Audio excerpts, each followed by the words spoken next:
সিলেটে মধ্যরাতে মাত্র 5 মিনিটের ব্যবধানে দুইবার ভূমিকম্প অনুভূত হয়েছে। 10 ডিসেম্বর বুধবার দিবাগত রাত 2টা 20 মিনিট 31 সেকেন্ডে প্রথমবার ভূমিকম্প অনুভূত হয়।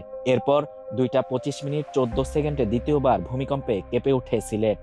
ভারতের ভূমিকম্প পর্যবেক্ষণ কেন্দ্র ন্যাশনাল সেন্টার ফর সিসমোলজির তথ্য অনুযায়ী প্রথম ভূমিকম্পটির মাত্রা ছিল 3.5 এবং গভীরতা ছিল 20 কিলোমিটার।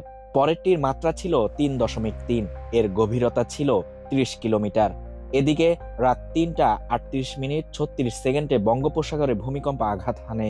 রিক্টার স্কেলের মাত্রা ছিল 4.3, এর গভীরতা ছিল 15 কিলোমিটার। এছাড়া রাত 2টা 54 মিনিট 3 সেকেন্ডে মিয়ানমারে 3.7 মাত্রার ভূমিকম্প আঘাত হানার খবর জানায় ভারতের ভূমিকম্প পর্যবেক্ষণ কেন্দ্র। ভূমিকম্পের উৎপত্তি স্থল ছিল মিয়ানমারের উত্তর মান্দালয় থেকে 6 কিলোমিটার দূরে।